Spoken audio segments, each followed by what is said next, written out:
Speaking of snow and places that snow, Colorado just passed a bill that is letting Rivian sell direct to customers. Wow. So this is great. big news because previously there was, like a lot of states that, is it still banned in Texas, Joe? Yeah, and so I was actually just about to ask how common that is, because that's what I'm used to here, but I didn't know how many other states had that kind of law. So I'll just give a quick context for people that are totally lost. They quoted Sean. Some states have been lobbied to pass this legislation by local auto dealers saying, hey, it's not fair if these automakers can sell direct to customers. You need to, protect us with our industry and our jobs and whatever. And that's, I think, in my view, a totally fair argument to make. I don't agree with that argument, but I think it's a fair argument to be made. Then what happened is several states, Texas one, and Colorado, I guess, was another one here. I think Utah maybe changed theirs, and then it was like, what's the super conservative state in the Northeast? It's not. Is it New Hampshire? Maine? No, there's like Vermont and the one next to Vermont. New Hampshire, yeah. New Hampshire, yeah. Because Vermont's like, hey, we're all hippy dippy, and then Vermont's like, gun toting, don't tread on me kind of thing. But anyways, maybe that's a simplification. And that's what I've been told by people from there. So that's not my me projecting. Anyways, so I think like one of those states up there, and so they wouldn't let Tesla or other companies like them sell in those states. So typically what the companies that want to do that have to do is they have to become a dealer themselves. And so, excuse me, there's a kind of a case in Utah that's funny where like Tesla went through all these steps of like, because it couldn't be you just the dealer setting up you the manufacturer setting up a dealer, had to be a separate company. So Tesla like created a separate company and hired employees and set up their own dealer just to sell Teslas. And they were like, yeah, no, you're just going through the legal loopholes here to try to make this happen. So we're going to deny you anyways. Anyway, so there's a whole history and context here about like, you can't sell direct to customers if you're a car maker. For, pick your reason, whatever the argument may be. But now in Colorado, Rivian is able to do that because there's a new legislation here that is, going to let customers purchase direct from them. So Rivian themselves don't have to set up a dealer in the state or anything like that. So apparently, Sean from All Things EV, who's a friend of, I think, all of ours, has a video on this, so you guys can go check that out. This is an article on Electric here. But yeah, good news for people in Colorado and for startups that are trying to sell cars directly. God, doesn't that just look like a gorgeous SUV, man? I think it's cool. It's grown on me so much. I like the wheels. It's an actual SUV. Yeah. It's a good blend between, it's got a little bit of shock value with like the front grille on the front, but still blends to be a normal, just good-looking vehicle. I think it's a good place. They position themselves conservative yet like future. I really like where they came in with that with their vehicles. And look, it's on snow. Ooh. Hey, real quick, I want to segue to snow still because we're still talking about snow. But Sean in our Discord has a really good point, wondering if this whole thing will have automakers move to online changing laws because like. If you're to buy a car right now, there's definitely incentive. If you were a dealership, you'd be like, I wish someone could just get online and buy a car right now, right. And it might it might shift again some of those little things that we're not realizing that might make people realize some of the benefits of the 21st century, and able to play that out in their own businesses. But how would they be able to go back and talk to their manager?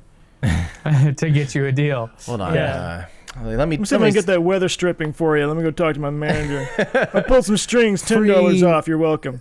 Free blinker fluid replacements for the next 5 years. I love the games that they get to play, like that, where they just literally walked out of the room, they went pee, got some popcorn for themselves, and like came back 5 minutes later and like, all right, here's the deal. I'm not supposed to tell you this. He's got mustard in his mustache, and he's like, just talk to the manager. Serious conversation we just had. Is the manager a hot dog? What the hell is going on? Yeah. Oh, but speaking of cold climates, did you guys see that the Model Y, the heat pump is like a pretty big deal? Yeah, talk to me about it, because that's what I was trying to get at that, but I don't know what I don't know, so let's hear it. So in general, when a battery's cold, it performs a lot worse, right?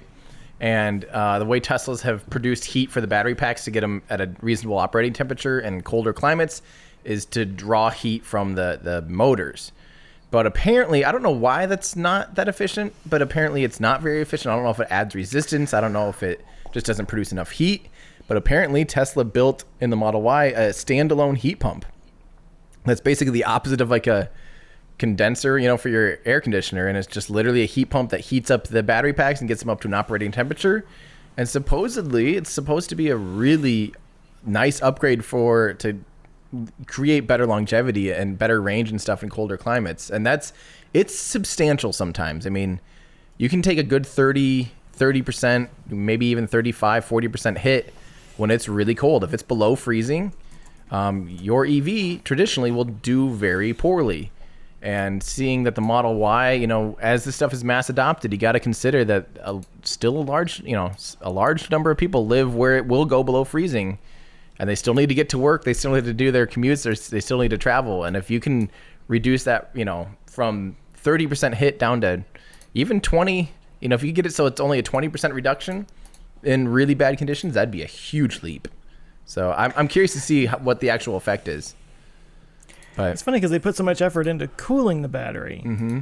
And now they're also putting effort into warming the batteries. I guess it's just clearly just keeping it in the right temperature range there. Yep, there's an optimal temperature range. Yeah, it already does that, right? But you're saying it's just going to do it in a more effective way.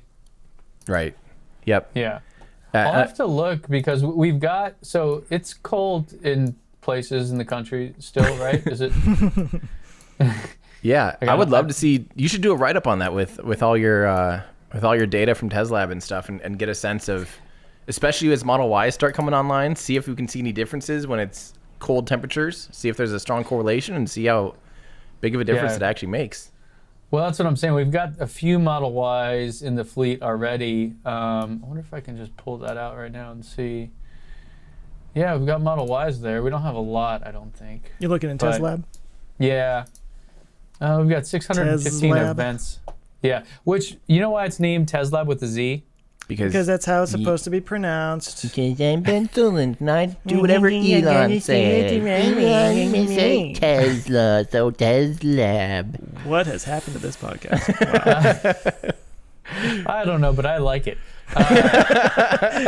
He's like, I feed off of your mockery. No, that has nothing to do with it, but it's that Apple denied the app because the name was the same as Tesla's app. Okay. Yeah, and so the team tried to come up with all these different things, and they were like, well, crap, let's just do it with the Z, I guess, and see what happens. They did, and that's how it works. So you're like, this is so dumb. This is like, gotta put hey, it just in. real quick, did you hear about in China, I guess in Wuhan or wherever, where the kids were in quarantine and they were being assigned homework from school through this app, and they got out of doing the homework by giving the app 1-star reviews enough to where it got taken out of the App Store. yes. No way. way. That is brilliant. That's great. Wow. Oh. How would My you wife would prevent disagree, how would you but I think prevent it's great. cheating with online courses and stuff like that? Something. So my wife's teacher, and like she's doing the distance learning thing now, and she's doing a lot of, she doesn't use Zoom, they use Google Hangouts, but she did a class yesterday, and it was, here's what I don't get, was she was like, I don't know how many kids are going to show up, and I'm like, you can't take attendance with this? Right. I mean, isn't that like part of, so it seems very loosey-goosey, but I guess we'll see if it works. Lots of She's different. kind of liking it now, to be honest, but Well, Man. lots of different companies have different, and platforms have different ways of doing those things. Like I used to work in online education for colleges, Right, and there yeah. were all kinds of things for that. But you're right. I mean, me and my friends were having some beers one night. Like, okay, what if we just started a business where, okay, so you as a customer enroll in an online school, and then you pay this company to go to school for you. And then in the end, you get a degree, and you're like, hey, I got a degree. There would be no way for them to Right. To enforce and yeah. and now I'm a dentist. yeah. Exactly. But there is so just one bit of future interesting tech that I remember looking at in that space was a company out of Boston that, man, I forget what they're called, but what they were doing was looking at how you typed. So you would have to participate in live chats. And when you do that, you're going to be typing. And they would use, and it turns out, according to them, fingerprint? yeah, that you kind of how you type and delete and the order and the typos and all those things are pretty telling of who you are. And so it's No kind of like a way. fingerprint of it. So they could actually tell if it was the same person. And so we even, we were thinking about implementing this of where like when you get started, you need to, type out a thing real time. And we would disguise it as like a typing test or something like that. But really what we were doing was fingerprinting the user. So that's that way, if interesting. they had a person doing it later, we would be able to tell that they were cheating. Huh. Well, someday I'll bet you'll have to just do like a bionic Video. or biometric. Well, so Authentication. Tian K in Discord says that companies that do certifications require a webcam from behind you so they can see your screen and your desks. Whoa. Oh, there you go. Wow. Interesting. Yeah. Imagine being like, well, what? I have to get another computer or something, like for people that are like, how do I get a webcam behind me? I mean, Gotta obviously you can mount plug a it like camera back here. yeah, that's nuts. Well, I also heard that some people that are now using Zoom for for their work are pre-recording videos of themselves looking like they're paying attention, and then just Yes. looping that in. oh, This is the that's perfect funny. time for some deep fake technology. until someone calls them and they're like, hey, Jim, what's that report like? And they're just sitting there. And then just suddenly like- his shirt changes. That's awesome. This is totally kind of not at all on the same page, but I noticed that I set up a new computer, and I noticed that one of the things that Mac is doing now, like when you need permissions to do things instead of typing in a password, there's always like, hey, you can, like on a MacBook, you can use your fingerprint, on your phone, you can use Face ID. But I hate like new computers, like new desktops still don't have like a thumbprint reader. There's no, touch bar. The thing that I noticed that they're doing now is like, hey, double click on your Apple Watch to authenticate it, which I thought that's was a cool. cool way of doing it. So like, all of a sudden it'll be like, hey, type in your password or just use and a boop boop on the Apple Watch, and I think that's a pretty cool. and hey, then you have to buy something else from them, don't you? Yeah. Yeah.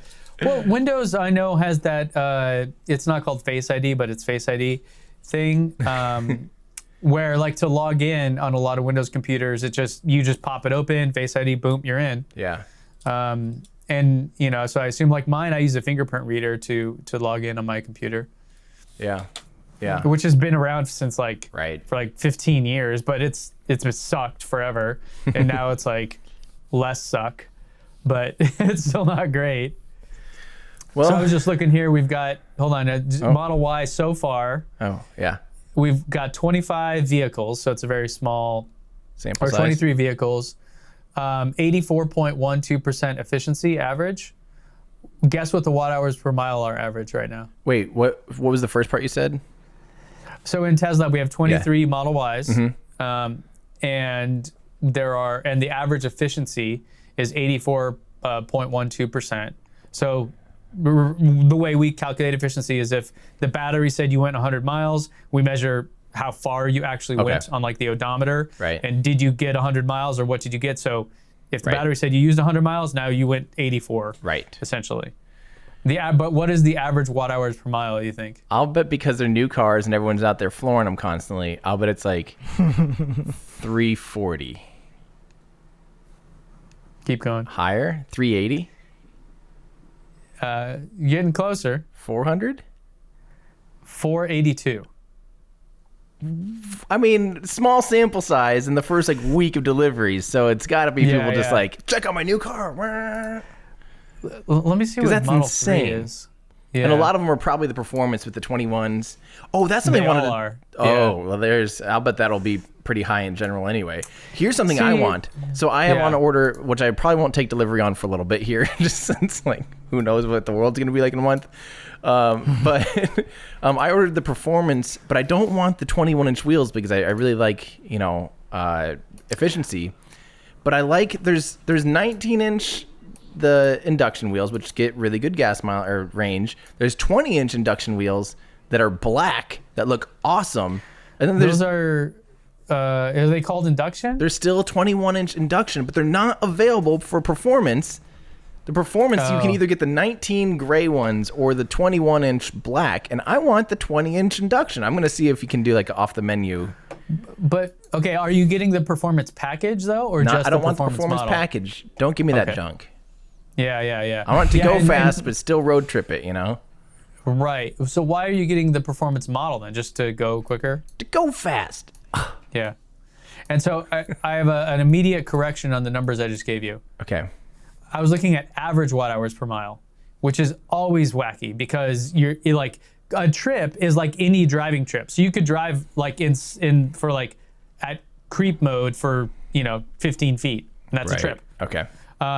So the average is like it includes the insanity of the distribution of the data set here. So Model 3 median watt hours per mile. Overall for the whole fleet, which we have 12,000 Model 3s in the app, is 307 watt hours per mile. Okay. And the Model Y is 327. Okay. So that's actually really good for a much bigger car that I would assume that almost all of these are the performance model and people are just driving it like nuts right now. Or maybe, not right now, but the first few days you get it, you're going to drive like a madman. So I'm curious to see if that comes down and how close they actually get. I think in like 2 weeks or so, you should give us an update on that and I'm going to do a video on it for sure. We just need more data and people Yeah. aren't driving right now. So, kind of kills that whole thing. Hey, thanks for checking us out, guys. I hope you enjoyed this clip from our podcast. We do a weekly show here on YouTube, so make sure to subscribe to Our Ludicrous Future, where we discuss all the things that are going to make our future totally ludicrous. You can join us here on YouTube or at any of your favorite podcast places. Plus, if you want to get some behind-the-scenes stuff and join a cool community, you can help support the channel at patreon.com. Thanks a lot. Thanks, guys.